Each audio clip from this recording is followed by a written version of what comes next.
Yo creo que estamos en el tiempo más interesante de la historia de la humanidad, porque estamos a punto de ver, y de hecho ya hemos comenzado a ver, el cumplimiento profético de muchísimas cosas. Entonces, ¿usted cree que la iglesia pasará por parte de la gran tribulación? No le quepa a usted la menor duda.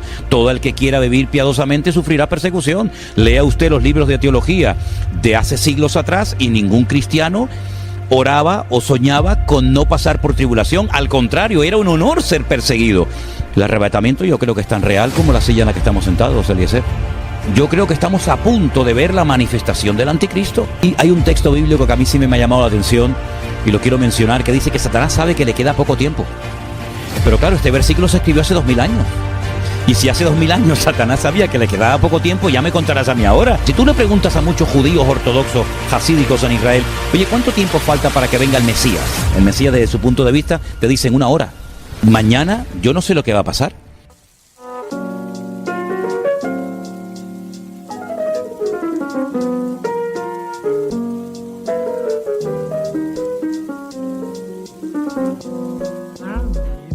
Bienvenidos al podcast del amor, el podcast donde hablamos de noviazgo, relaciones, de todo un poco. Hoy vamos a hablar del amor en los últimos tiempos y tenemos hoy el privilegio de tener con nosotros al pastor Manolo Sierra. ¿Cómo estás, pastor? Pues encantado de estar contigo aquí, me siento muy cómodo y es un placer poder conversar contigo y responderte a las preguntas que me quieras hacer.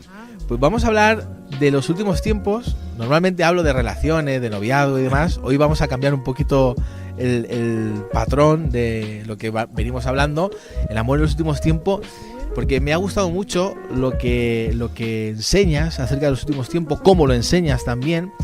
¿Cómo tienes en tu cabeza esquematizado todo el patrón de los acontecimientos finales? Bueno, tú que hablas tanto del amor en tus programas, déjame decirte que hay un versículo que tiene que ver con los últimos tiempos y con el amor, que precisamente dice que el amor de muchos se enfriará. Así que el amor también va a ser tocado y afectado por todos los acontecimientos finales. Ahora, el esquema que yo tengo en mi mente es el que yo creo que nos proporciona la Biblia. Quiero empezar diciendo que la Biblia es muy clara a la hora de darnos información exacta acerca de lo que va a ocurrir. No tenemos que inventarnos nada. En profecías, en escatología, no es a mí me parece, yo siento, yo creo. Yo no me muevo en ese terreno. Yo me muevo en el terreno de lo bíblico, de lo que el Señor ha revelado, y lo revelado no necesita ningún tipo de confirmación porque ya está revelado y claro. Para poder entender el futuro, hay que entender lo que Dios ha hecho y cómo ha trabajado y cómo se ha manifestado en el pasado. Porque hay un versículo clave en el libro de Eclesiastés que dice, ¿qué es lo que será? Lo mismo que fue. Es decir, el tiempo futuro en el texto hebreo está invertido. Es como que te lo cuenta en pasado, pero aún no ha ocurrido en el futuro. Y de hecho, en el libro del Apocalipsis, que es un libro apasionante, que no es imposible de entender, ni mucho menos, hay una pregunta que se le hace en un momento determinado a Juan, que es el que escribe la carta, el que recibe la revelación de lo que va a ocurrir, y alguien le pregunta, esta multitud con ropas blancas, de todas las naciones, pueblos, tribus y lenguas, que no la puede contar nadie de tan numerosa que es, ¿quiénes son? ¿Y de dónde vienen? Y Juan dice que la respuesta que dio es, no lo sé, no lo sé. Qué curioso que en ese momento Juan no sabía la respuesta y tú y yo sí la sabemos, porque tenemos todo el manual, toda la Biblia escrita, ¿no? Y dice, estos son los que han salido de la gran tribulación y no han manchado sus vidas, sino que se han lavado con la sangre del Cordero, etcétera, etcétera, ¿no? En un lenguaje muy, muy bíblico. Es decir, aún no había sucedido tal acontecimiento y ya lo da por hecho. No, estos son los que ya han salido de la gran tribulación. Entonces, es muy importante conocer cómo Dios ha actuado a lo largo de la historia para ver el desarrollo del plan profético de Dios, que se ha ido revelando poco a poco, hasta nuestros días. Entonces yo entiendo lo siguiente, habían una serie de profecías, más de 150, que tenían que cumplirse, que estaban relacionadas con su primera venida, con lo que la Biblia llama en griego la epifanía, la primera manifestación visible del Mesías. Claro, para que él pudiera venir tuvo que haber un pueblo, una tribu, en fin, una serie de acontecimientos que desembocaron en su nacimiento, tal y como decía el profeta Miqueas, en Belén de Judea. Vale. Nace, desarrolla su ministerio, muere en la cruz, resucita al tercer día, asciende a los cielos, pero es que no se ha acabado todo. Eso es parte de la trama. Ahora queda una segunda parte. Pero entre esa primera manifestación del Mesías y la segunda hay un enorme paréntesis, que algunos lo han llamado el periodo de la gracia, que es en el que nos encontramos ahora mismo, pero en algún momento tendría que producirse todas las señales relacionadas con su segunda venida. Entonces, nosotros podemos saber en qué tiempo nos encontramos por la señal que estamos viendo, porque la señal indica el tiempo y el tiempo indica la señal. Te pongo solamente un ejemplo. Jesús dijo que su generación era perversa y maligna porque siempre estaban demandando señal. Y él dijo, la única señal que verá esta generación será la señal del profeta Jonás. Y se refería a cuando Jonás estuvo 3 días y 3 noches en el vientre de aquel enorme pez y después fue arrojado en tierra, etcétera, etcétera. Esa fue la señal de la época de Jesús, pero no es la nuestra. Las nuestras, las señales que nosotros vamos a ver en los últimos tiempos, están escritas, parte de ellas en los evangelios, en las cartas de Pablo a los tesalonicenses, por supuesto el libro del Apocalipsis y otras porciones. Por lo tanto, lo primero que va a ocurrir en los últimos tiempos es una manifestación brutal de la maldad. La maldad se va a multiplicar, no sabemos por cuánto, pero que se va a multiplicar, y eso es evidente porque lo estamos viendo. Porque Jesús dijo que los últimos tiempos serían como los tiempos de Noé. Luego, para conocer lo que va a suceder en los últimos tiempos, hay que indagar cómo fue la generación de los días de Noé, donde había engendros, donde se mezcló el mundo espiritual con el mundo natural. Si no, de ahí eran los gigantes. No, la palabra gigantes en hebreo no es nefilín, es anak. Se mezclaron seres espirituales con mujeres, una maldad constante y permanente, hasta el punto que Dios dijo, basta, hasta aquí hemos llegado, ¿no? Entonces, si eso se va a volver a repetir, quiere decir que la maldad se va a multiplicar de una forma brutal en los últimos tiempos. La pérdida de valores, todo es relativo, nada es absoluto. Ya lo blanco era negro, lo negro es blanco, lo malo es bueno, como el mundo al revés, que es lo que estamos precisamente viendo hoy en día, ¿no? Esa es una de las grandes señales de los últimos tiempos. Otra gran señal que ya se ha producido fue el retorno del pueblo de Israel en mayo de 1948. ¿Verdad? Cuando comenzó, por así decirlo, la cuenta regresiva. Esa profecía durante siglos no se había producido, pero ya es un hecho. Ya hay un país llamado Israel, con su bandera, con su himno, con su población, etcétera, etcétera. La recuperación de la ciudad de Jerusalén, que por más de 2000 años no le perteneció al pueblo de Israel, cuando en junio del 67 se pudo recuperar la perla, ¿no? Que es la ciudad de Jerusalén, la ciudad eterna del pueblo de Israel. Y ahí comenzaron una serie de acontecimientos muy interesantes. Cosas que se han dado, por ejemplo, en Europa, el continente donde se han llevado las 2 batallas más grandes de la historia de la humanidad, la Primera y la Segunda Guerra Mundial, donde han muerto millones de seres humanos. Hoy en día somos amigos, comemos juntos alrededor de una mesa, alemanes, franceses, españoles, italianos, ingleses, etcétera. Esa es otra de las señales de los últimos tiempos. Y tantas cosas que vemos. Pero hay una señal que se tiene que producir sí o sí. Y yo creo, y lo puedo demostrar, creo, con la Biblia, es la manifestación de un personaje que recibe muchos nombres. El más conocido, el anticristo. Pero, por ejemplo, en el libro de Daniel se le conoce como el cuerno pequeño. Pablo lo llama el hijo de pecado, o el hombre de pecado, el hijo de perdición, el inicuo. Va a ser un líder político con una capacidad brutal, con una unción diabólica fuera de lo común, hasta el punto que es la primera vez en la historia que Satanás unge a una persona y le permite ofrecer lo que él nunca ha ofrecido a nadie, paz y seguridad. Ese personaje político, que está a punto de levantarse, va a ser el que va a dar el pistoletazo de salida a lo que se llama el tiempo de angustia de Jacob o la gran tribulación, que dura 7 años, divididos en 2 periodos perfectamente diferenciados, de 1260 días o 42 meses o 3 años y medio, o como dice Daniel, tiempos y la mitad de un tiempo, y todos esos sellos, trompetas y copas que menciona el libro del Apocalipsis se van a ir desarrollando poco a poco. ¿Qué es lo que ocurre con esto? Algo muy importante. ¿Dónde está la iglesia? ¿Dónde encaja el pueblo de Dios en todo esto? A mí me enseñaron, en la escuela bíblica en la que estudié hace más de 40 años atrás, que la iglesia no iba a ver nada de esto, que la iglesia iba a ser arrebatada, la iglesia no iba a ser trasladada a las bodas del Cordero, mientras en el mundo se llevaba a cabo la gran tribulación y finalmente volveríamos, ¿verdad? Que es cuando todo ojo le verá y toda rodilla se doblará. Bueno, pues esa teoría, porque no es doctrina bíblica, aunque se enseña como es doctrina bíblica, la inventó un cura, la inventó un sacerdote, aproximadamente 150, 160 años más o menos, ¿no? Y el señor Scofield la incluyó como comentario en la Biblia y cayó muy bien, que la iglesia no iba a pasar, ni iba a haber absolutamente ninguna señal que tiene que ver con la gran tribulación.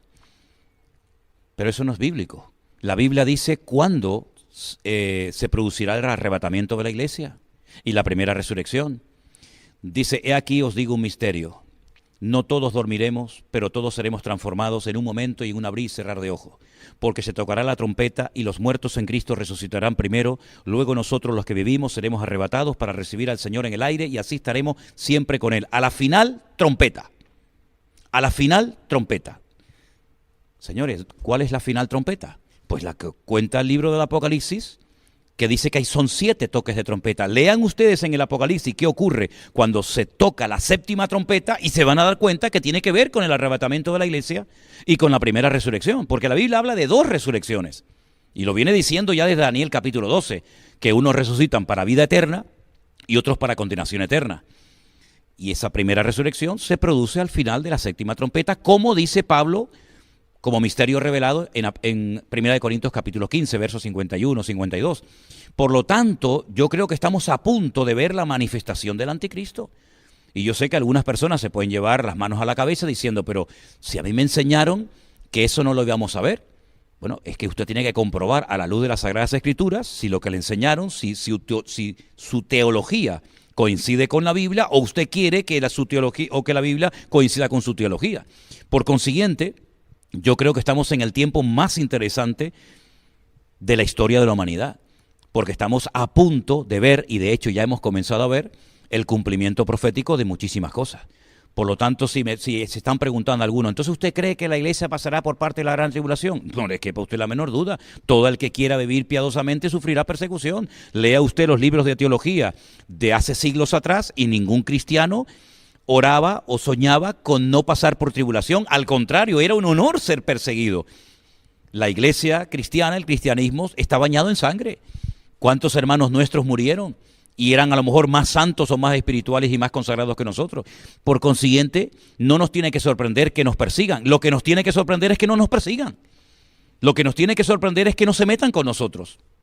Porque Pablo llegó a decir que el cristianismo, los cristianos eran la escoria del mundo en aquel tiempo, ¿no? Por lo tanto, yo creo que la iglesia, muchos no se han enterado y están dormidos, no jugando a no sé qué, pero la iglesia va a pasar un tiempo difícil y de prueba. Y además le viene bien, ¿sabes, Eliezer? Le viene bien porque donde más ha crecido la obra y cuando más fuerte y más unidos hemos estado ha sido cuando nos han pinchado y cuando nos han perseguido. Cuando pasan de nosotros y ni siquiera se dan cuenta de que estamos, que es una desgracia tremenda que no esté la luz encendida, pues es cuando más se ha relajado la iglesia y cuando peor nos ha ido. Por lo tanto, lo bueno de todo esto es lo malo que se va a poner todo, ¿no te parece? Se va a poner malo y cada vez peor, porque cuando lees Apocalipsis, lo estábamos hablando antes, fuera de cámara, que es como una mujer que se pone de parto, Exacto. que los dolores van en aumento Claro. hasta que nace, ¿no? Y es horrible cuando vas al libro de Apocalipsis y vas viendo todos los acontecimientos, que ninguno es bueno en los últimos tiempos. Ninguno. Y además una cosa, Eliezer, si el libro del Apocalipsis no es para nosotros porque no nos va a afectar nada, ¿para qué Dios lo inspiró a Juan para que lo escribiera? Si eso no tiene nada que ver conmigo. En todo caso, que se lo mande a un político de turno, ¿no? Pero no, se lo mandó a la iglesia. Mándalo a las 7 iglesias de Asia Menor para que sepan lo que va a pasar. Incluso alguna de ellas le dice que va a ser perseguida también, ¿no? No, la iglesia siempre ha estado esperando la venida del Señor, desde sus inicios, siempre ha estado, ¿no? Siempre. Bueno, nosotros sí, más que nunca, ¿no? Siempre. Hay algunos que están esperando a hacerse ricos, más que a la venida del Señor, pero bueno. Cuando, por ejemplo, hablamos has mencionado palabras clave cuando hablamos de los últimos tiempos, como por ejemplo anticristo, Sí. Tribulación. Sí. Son las palabras clave que siempre... Las que más la bestia. suenan. Sí. El falso profeta. Cuando hablamos de falso profeta y anticristo, ¿quién es el falso No, profeta? son dos personajes diferentes. Claro, ¿quién es el falso profeta Exacto. y quién es el anticristo? Mira, eso lo explica perfectamente Apocalipsis capítulo 12 y 13, ¿vale? Esos dos capítulos para mí son claves en ese libro. Para mí esos dos capítulos, si se logran entender, bueno, puedes avanzar y disfrutar mucho en la lectura y en el estudio de esos libros. El falso profeta es un líder, digamos, religioso. Es un falso profeta, es un falso predicador, un falso exponente del Evangelio. Pero no deja de ser un exponente del pseudo-evangelio, ¿no? Y el anticristo es un líder político. Ambos se asocian, aunque después el anticristo se vuelve contra el falso profeta y lo destruye, pero digamos que hacen un tándem, ¿no? Se casan durante un tiempo. Los datos del falso profeta son espectaculares. Los datos del falso profeta son muy interesantes porque nos describe cómo se visten sus ministros, cómo se adornan los ministros que están bajo la tutela o bajo la cobertura del falso profeta, dónde está la sede central de gobierno de esa institución totalmente corrompida moral y espiritualmente. Por lo tanto, desconocer estos datos me parece a mí que es un error grave que muchos creyentes cometen, porque entonces cuando se manifieste este falso profeta o se dé a conocer este anticristo, digamos de una forma natural, en cualquier sede mundial, sea la ONU, sea las Naciones Unidas, sea la Unión Europea, pues si la Iglesia no dispone o no tiene estos datos porque no los ha estudiado, ¿cómo va a saber si está llegando un momento crucial en la historia de la humanidad? Nosotros sabremos quién será el anticristo, por ejemplo, claro, porque a lo largo de la historia, por ejemplo, cuando Hitler empezó a hacer el Holocausto y la locura que hizo, todo el mundo en aquella época pensaba que, bueno, Hitler coincidía con muchas cosas que dice la Biblia, que podría ser el anticristo. Sí. Nosotros, y se han dicho tantas personas que no, es que es el anticristo, ¿conoceremos bien 100% este es el anticristo? Bueno, los cristianos que dicen que no van a estar, lógicamente no van a saber quién es, porque dice que se fueron, por lo tanto, ellos no supieron quién era, ¿no? Pero lo que está bien claro es que los datos que nos da la Biblia, tanto en el Antiguo como en el Nuevo Testamento, de cosas que nos demuestran que este es el verdadero anticristo, son tremendos. Por ejemplo, te voy a dar unos cuantos, ¿te parece? Venga. Del amor de las mujeres no hará caso. ¿Cómo se interpreta esto? Bueno, se puede interpretar de varias formas, ¿no? Pero un dato significativo. Del amor de las mujeres no hará caso. Del Dios de sus padres se va a desprender y adorará a Alama Ozin, dice en el arameo, en el texto arameo, Alama Ozin, el Dios de la fortaleza o el Dios de la guerra. Otro dato muy significativo. Otro dato muy interesante. Se levanta contra todo lo que es objeto de culto.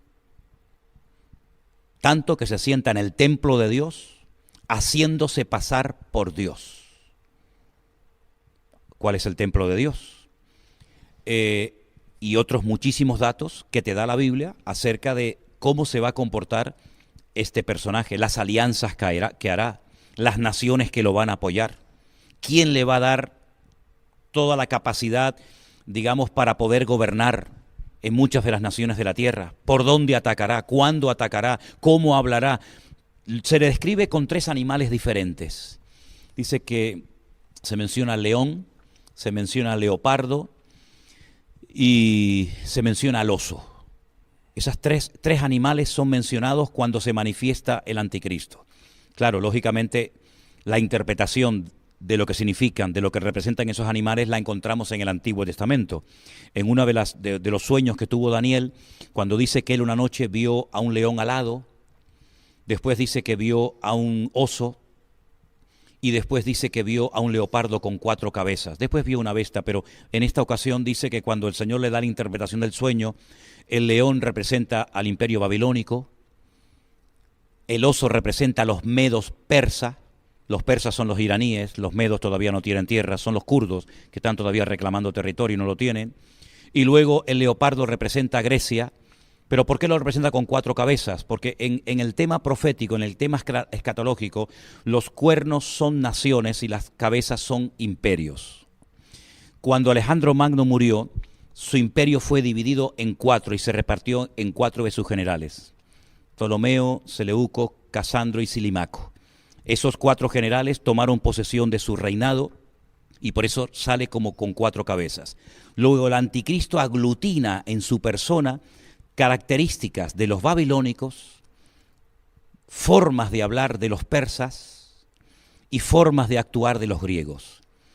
Hay que estudiar cómo era la cultura de los griegos, cómo son los persas en la actualidad, cómo actuaron los babilónicos en el pasado, porque es como una mezcla de características de estos imperios que han precedido a este último imperio que viene, y te vas a dar cuenta de que yo lo llamo, es una expresión mía, la última bala en la recámara de la pistola de Satanás, ¿no? Es la última oportunidad que tiene para conseguir sus objetivos. Sí, es verdad que Hitler se pareció mucho a un anticristo, pero hay un dato muy significativo.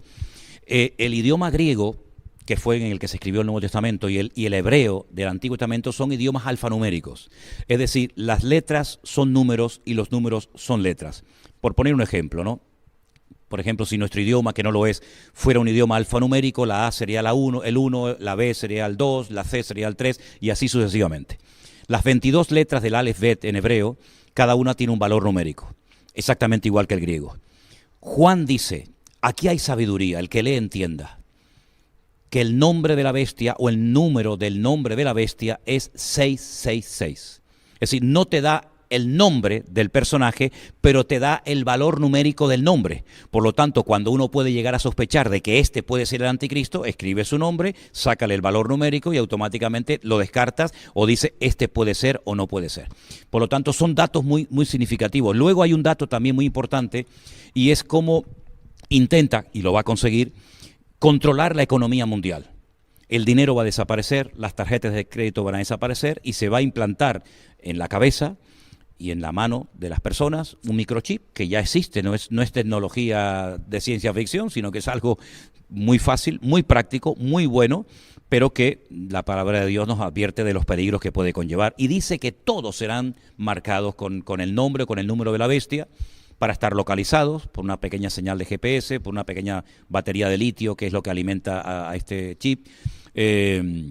Nadie puede comprar, nadie puede vender, nadie puede hacer ningún tipo de transacción. Imagínate llegar al banco a cobrar tu dinero y no lo puedes cobrar. Quieres comprar comida, no puedes comprar. Quieres poner gasolina, no puedes comprarla. Entonces eso es un sistema magnífico. Allí llevas todos tus datos bancarios, todos tus datos de pasaporte, de DNI, médicos, etcétera. Y es una forma como él va a marcar a los seres humanos igual que si fueran animales, ¿no? Hay muchos animales, yo he tenido muchos perros y le teníamos que poner en la orejita el microchip, ¿no? Pues exactamente igual va a ocurrir. Así que son muchos los detalles. Es como los detalles que se daban acerca de la primera venida de Cristo. 150 profecías, es decir, que si logra cumplir este personaje 149, pero no cumple con las 150, se descarta automáticamente. No puede ser de la tribu de Leví, no puede ser de la tribu de Zabulón, tiene que ser de la tribu de Judá, etcétera, etcétera. Tiene que nacer en Belén de Judea para saber quién era el verdadero Mesías. Este es el falso Mesías, el antimesías, y también hay muchísimos datos para saber quién es. Es interesante lo que dices, porque justamente hace poco leí una noticia hablando de la inteligencia artificial, que esto sería otra pregunta que podríamos hablar, de cómo la inteligencia artificial en los últimos tiempos, o qué papel va a jugar la inteligencia artificial en los últimos tiempos. De hecho, hablando de los datos que decías, de todos los datos que tienen sobre nosotros, Elon Musk no gana tanto dinero de los Tesla, él ha ganado dinero a base de la información que ha recaudado sobre PayPal, todas las plataformas que ha hecho, y ha vendido a otras compañías. O sea, eso ha sido. Pero otro día Elon Musk, hablando de los peligros de la inteligencia artificial en el futuro, vi algo que me causó una curiosidad tremenda, porque decía que hablando con Larry Page, que es uno de los fundadores de Microsoft, o uno de los que estaban allí, decía que Larry Page estaba creando un dios nuevo a base de inteligencia artificial. Y era espeluznante cómo empezaban a crearlo, a decir qué podría pasar. ¿Cómo ves tú, con todas estas noticias que tenemos, la inteligencia artificial en los últimos tiempos? ¿Qué te sugiere? Bueno, una de las señales de los últimos tiempos es que, y Pablo describe incluso hasta el carácter de los hombres de los últimos tiempos, es que habría inventores de males. La capacidad de la maldad del hombre es ilimitada, ¿no? Dios creó al hombre a su imagen y semejanza, y ahora lo que el hombre quiere es crear a un Dios a su imagen y semejanza, ¿no? Es otra vez todo invertido, ¿no? Por lo tanto, el Internet, las redes sociales, la inteligencia artificial, claro que va a jugar un papel fundamental en los últimos tiempos. De hecho, cuando en el libro de Apocalipsis dice que el anticristo pone una imagen suya en el templo que habla, bueno, la Biblia nos enseña que las imágenes tienen ojos y no ven, tienen boca y no hablan, tienen oídos y no oyen y pies y no caminan. Pero sin embargo dice que él pone una imagen suya en el templo y habla. Y la gente cuando lo ve, lo adora. Hombre, lo que está bien claro es que no va a poner una estatua como la puso Nabucodonosor en Babilonia, ¿no? Sino que él va a poner probablemente un holograma. Mira, ahora el año que viene se va a dar por primera vez en la historia un matrimonio que nunca se ha dado. Y es una señora que se va a casar con un holograma de esto, ¿no?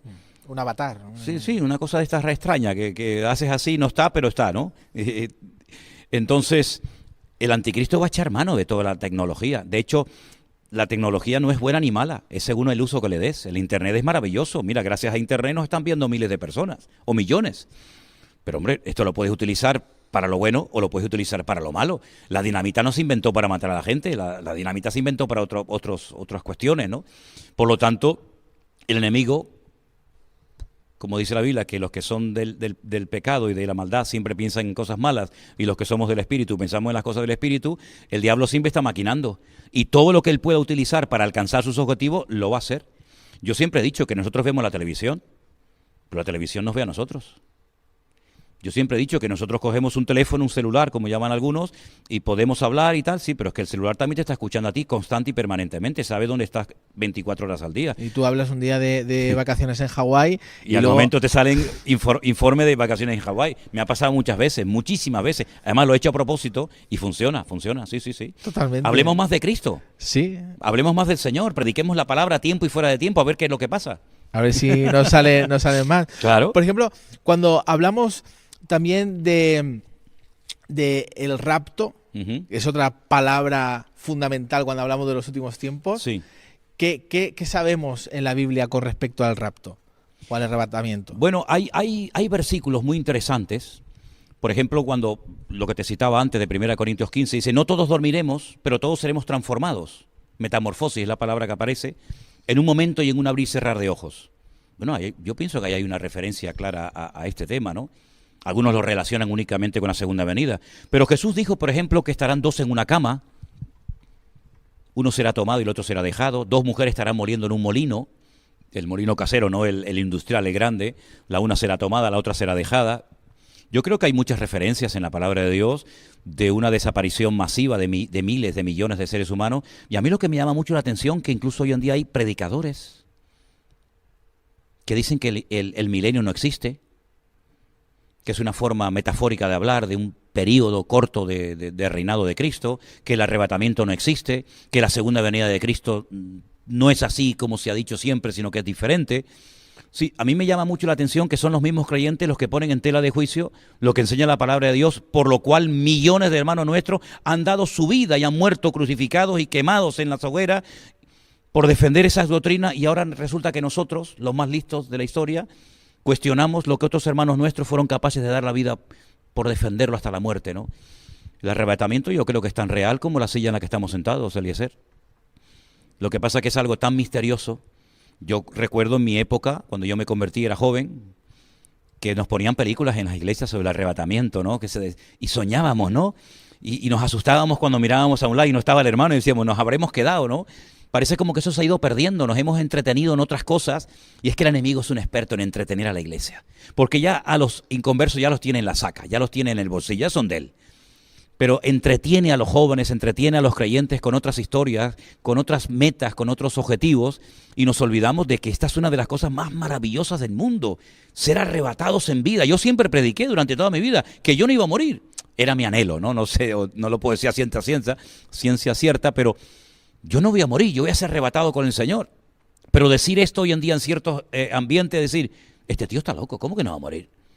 Eso del rapto no existe. Yo digo, ¿pero qué es lo que ha pasado? ¿Qué es lo que ha pasado de un tiempo a esta parte? Bueno, Dios lo sabe, ¿no?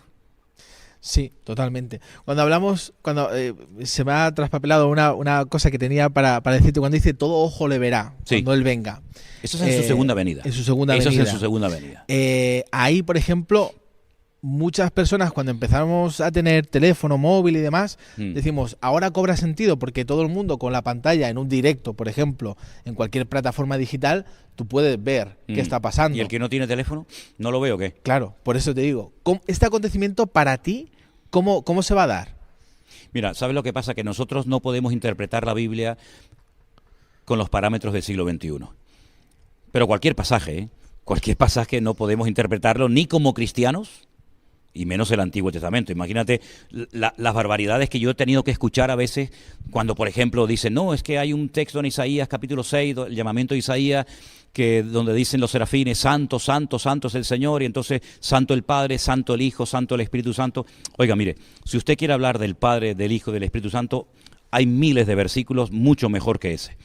El tema es que en el hebreo no existe el superlativo. Entonces lo que se tiene que hacer es repetir la palabra. Por ejemplo, en nuestra Biblia tenemos un versículo que dice, tú guardarás en completa paz aquel cuyo pensamiento en ti persevera por cuanto en ti ha confiado. Oiga, ¿la paz es completa o no es completa? Si es de Cristo es completa.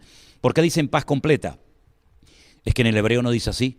En hebreo dice shalom, shalom, paz, paz. Porque no existe superlativo, entonces hay que repetir la palabra, ¿verdad?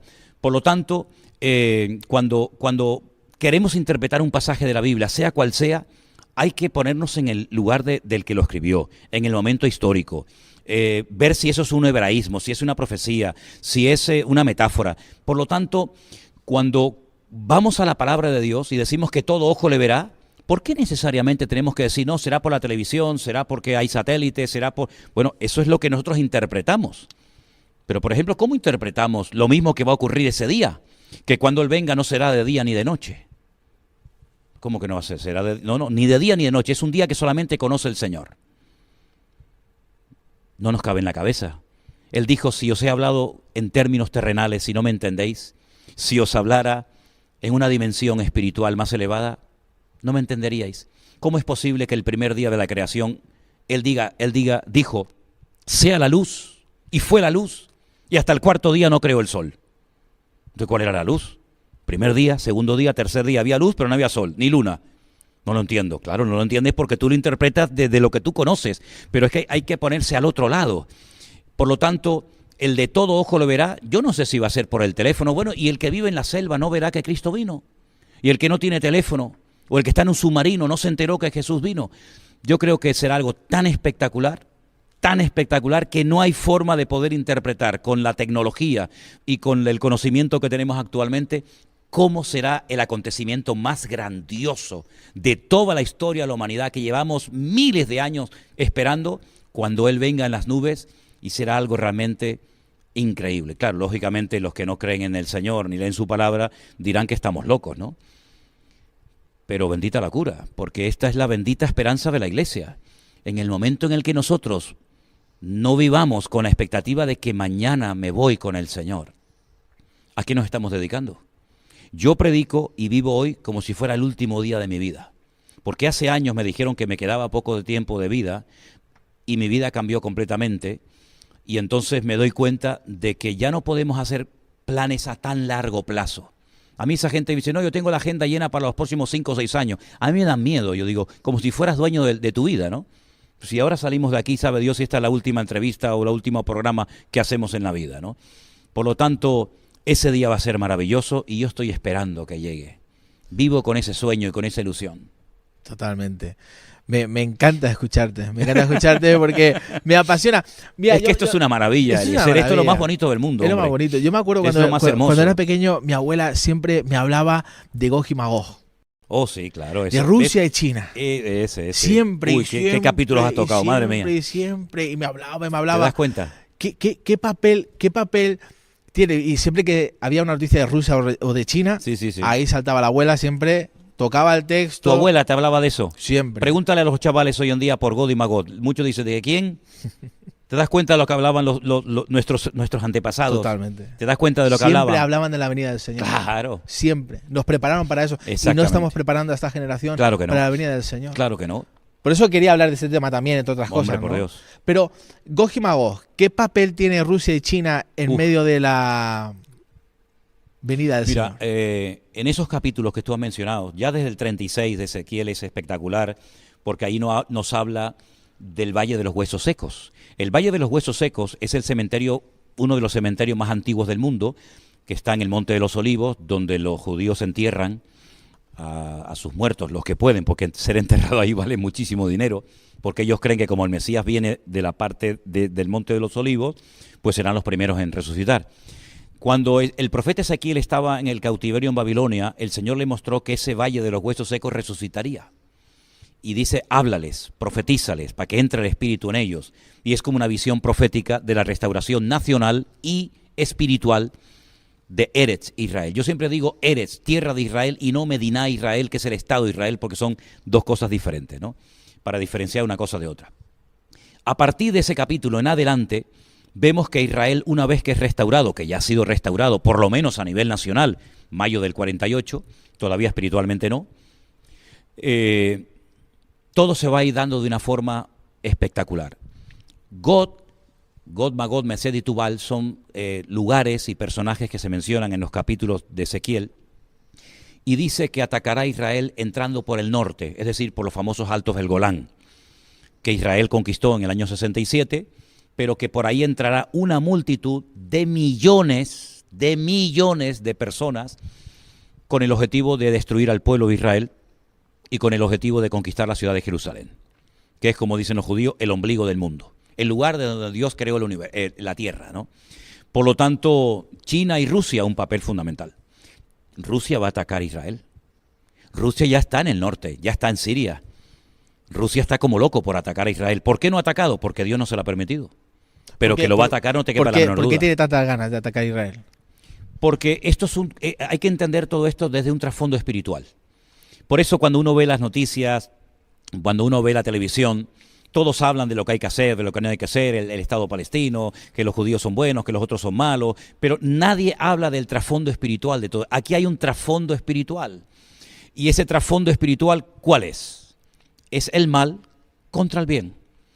El que destruya al pueblo de Israel demuestra dos cosas: o que Dios no existe, o que Dios es mentiroso. ¿Por qué? Porque Dios dijo que ese país nunca podría ser destruido, porque Él ha decidido, Él ha pactado con ese pueblo de que Él lo va a defender, y ese pueblo va a caer de rodillas, y sí o sí, quieran o no quieran, les guste o no, van a terminar reconociendo y mirando a aquel que traspasaron, es decir, al Señor Jesucristo. Por lo tanto, es un conflicto espiritual. Es el reino de las tinieblas contra el reino de luz. Date cuenta que Israel es el único país de Medio Oriente que tiene otro Dios diferente a los jordanos, a los egipcios, a los iraníes, a los libaneses. Entonces es un país que es una piedra en el zapato. Y aparte de eso, no nos olvidemos de que para el Islam es un insulto. ¿Cómo no podemos con un país tan pequeño que representa el 0,2% de la población mundial? Y es un país que no tiene más de 300 kilómetros de largo. ¿Cómo es posible que no podamos destruir a este pueblo después de 7 guerras? Y ahora otra vez que están en guerra. Bueno, es que Dios está protegiendo a ese pueblo. Dice que Él no se dormirá. El que guarda a Israel no se dormirá, ¿no? Por lo tanto, hay un odio, no solamente contra Israel, sino contra el Dios de Israel. Porque es el espíritu de Amalek, el que se levantó contra el trono de Dios. Y tendréis conflicto, guerra, de generación en generación. Amalek murió, pero el espíritu de Amalek sigue vivo. Lo tomó Hitler, lo tomarán los enemigos de los últimos tiempos, y el objetivo no es destruir solo al pueblo de Israel. El objetivo es borrar a Dios de la faz de la tierra. Y ya me contarás a mí si alguien puede borrar a Dios de la faz de la tierra. Es una guerra inútil, pero lo siguen intentando.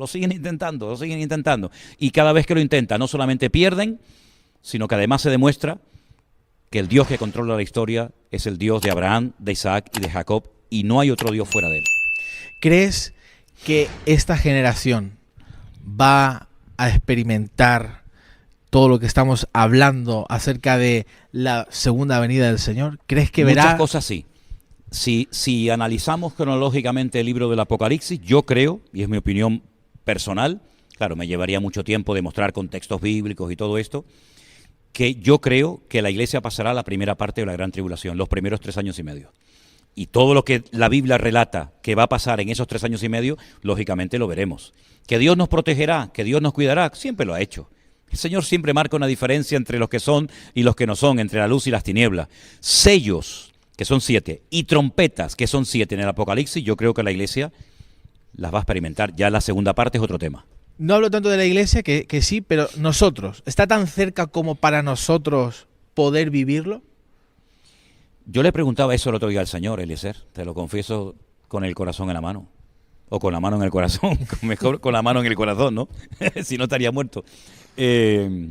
¿Hasta cuándo me vas a permitir ver, Señor? Porque por una parte, yo digo, wow, llevo 40 años predicando de esto y ahora lo puedo ver. Como cuando yo digo a la gente que viene conmigo a Israel, aquí veis la Biblia, en Europa la leemos, aquí la vemos, ¿no? ¿Hasta dónde me vas a permitir ver? Pero como humano, en la carne a veces digo, oh, Señor, guárdame porque no sé si seré capaz de aguantar todo esto sin tu gracia y sin tu misericordia. Aparte tengo un nieto precioso de 1 añito y pienso mucho en él, ¿no? ¿Qué mundo le vamos a dejar a nuestros hijos y a nuestros nietos? Pero Dios nos va a dar la fuerza. ¿Hasta dónde vamos a poder ver? No lo sé. Pero la verdad que el horizonte, humanamente hablando, crea mucha preocupación. Sí, porque desde el 2020, no sé si es una sensación solamente mía, desde el año 2020, cuando empezó la pandemia, yo personalmente he visto una aceleración de los tiempos, el Señor me habló de esto, Claro. increíble, brutal. O sea, hemos pasado una pandemia y 2 guerras que estamos atravesando y otras cosas más que se están levantando y muchos rumores como nunca antes en la historia. No, y ¿sabe lo que pasa? Que, por ejemplo, hoy en día, en 1 hora, ocurre lo que no ocurrió antes en 1 década. Por ejemplo, lo de la pandemia, lo del marzo del 2020, que ya vamos a hacer 4 años, dentro de poco. Bueno, fue algo brutal. Jamás en la historia de la humanidad había ocurrido algo así. Pero ya lo contamos como aguas que pasaron. Pero es que lo tuvimos que vivir un día y otro día y una semana y otra semana y un mes y otro mes. Y yo prediqué durante meses a sillas vacías en la iglesia en Tenerife, ¿no? Que te quiero decir con todo esto que ahí vimos cómo en 1 hora te sale un anuncio en televisión y te dice todo el mundo para adentro y nadie podía salir a la calle. ¿Hasta cuándo? Bueno, ahora sabemos hasta cuándo duró, ¿no?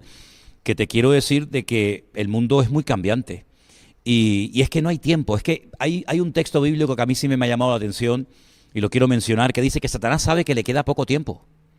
Pero claro, este versículo se escribió hace 2000 años. Y si hace 2000 años Satanás sabía que le quedaba poco tiempo, ya me contarás a mí ahora, pues le quedarán horas. Le quedarán horas. Si tú le preguntas a muchos judíos ortodoxos, hasídicos en Israel, oye, ¿cuánto tiempo falta para que venga el Mesías? El Mesías, desde su punto de vista, te dicen 1 hora. Es decir, mañana yo no sé lo que va a pasar.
Pero tantas bombas atómicas, ¿tú crees que nunca nadie las va a utilizar?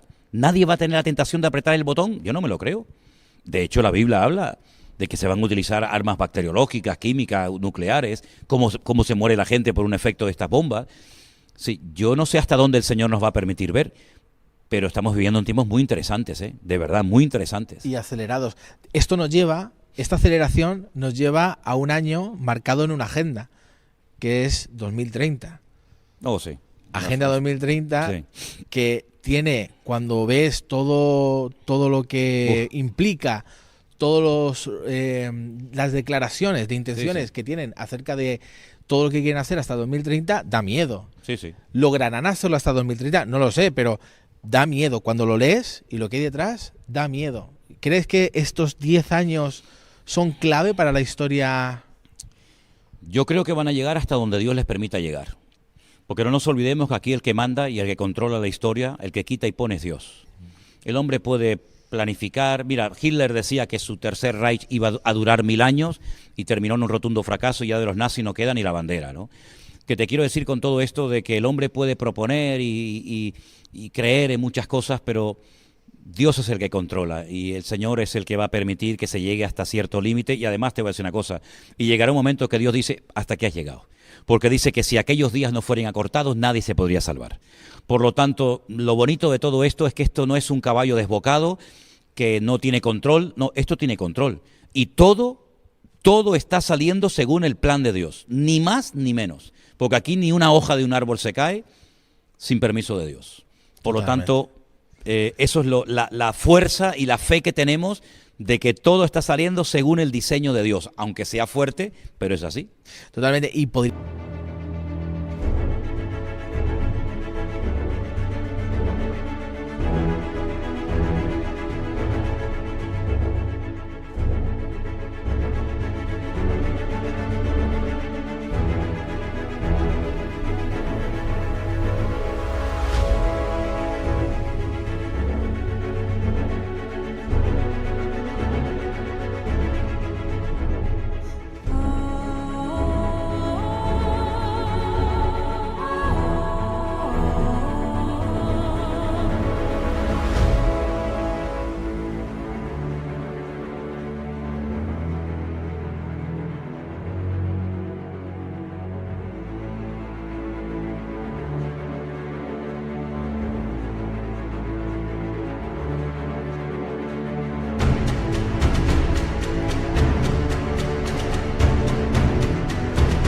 Vamos a hablar tanto de tantas cosas. Seguro. Yo quiero cerrar este podcast, está súper interesante, pero tenemos que ir acabando ya, en una pregunta que se sale del tema, pero no de lo que yo suelo hablar en los podcasts. Te lo he mencionado antes y quería que le mandaras un mensaje a todas aquellas personas que están buscando la persona de Dios para su vida. ¿Cómo saber si la persona que me gusta, que me atrae, es de Dios?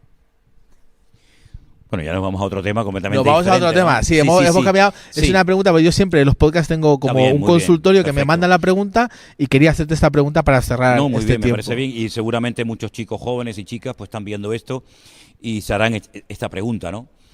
Bueno, a mí en mi época me gustaban todas. ¿Qué quieres que te diga? Y que a un chico le gusten las chicas, pues qué bueno, ¿no? Qué bueno que le gusten las chicas, si no sea, en fin, y que a las chicas les gusten los chicos. Ahora, eso no significa de que esto es como cuando yo jugaba de pequeño, Tim Marín de Opengue, Cucaramaca, Titirifue, ¿no? Esta o aquella, ¿no? Dios tiene un propósito para nuestras vidas. Dios tiene la persona perfecta para tu vida. Seas chico o chica, Dios tiene la persona perfecta para tu vida. Recuerda lo que le pasó a Adán. Adán se sentía solo y Dios le buscó su compañera. Lo metió en un profundo sueño para que no opinara, ni dijera así o asado, sino tú cállate que yo sé lo que te conviene y lo que no te conviene. Y el Señor le dijo, esta es tu compañera idónea, ¿no? Lo bonito de todo esto es que Dios se encarga de todos los detalles de nuestra vida. Si a ti te gusta ese chico, te atrae esa persona, ora al Señor, ora a Dios. Me dicen algunos, ¿se pueden poner pruebas? Sí, ¿por qué no? Yo solamente te voy a decir una cosa, lo que Dios tiene para tu vida, si tú quieres hacer la voluntad de Dios, nadie te lo va a quitar. No tienes que competir, no tienes que pelearte con nadie, porque lo que Dios tiene para tu vida, nadie te lo va a quitar. No pierdas el tiempo enamorándote, dándole lugar a emociones y a sentimientos que después te pueden hacer mucho daño, tanto a ti como a otras personas, ¿verdad? Aprende a esperar en el Señor, porque no solamente es que te guste. Generalmente lo que te atrae, lo que te llama la atención es lo que vemos, lógicamente. Pero hay que conocer a la gente. ¿Qué gustos tiene esa persona? A lo mejor tú quieres servir a Dios y ella no, o él sí, o ella no. Entonces, orar, hablar, buscar a Dios en oración, pedir consejo. En la multitud de los consejos está la sabiduría. No experimentes, en esto no se pueden, yo la verdad te lo digo, en esto no se pueden hacer experimentos. ¿Por qué? Porque el Señor sabe lo que te conviene y lo que no te conviene. ¿Dónde está esa persona? Aunque no lo veas aquí, mira, mi noviazgo duró 7 meses por carta y por teléfono. Yo vi a mi mujer 20 días físicamente antes de casarme. Ella vivía en Galicia, yo estaba en el ejército, en Andalucía, no existía WhatsApp, no había Facebook, no había teléfonos, y yo estuve 7 o 9 meses simplemente por carta y por teléfono y nos vimos físicamente 21 días antes de nuestro matrimonio. Ya hemos cumplido más de 40 años de matrimonio.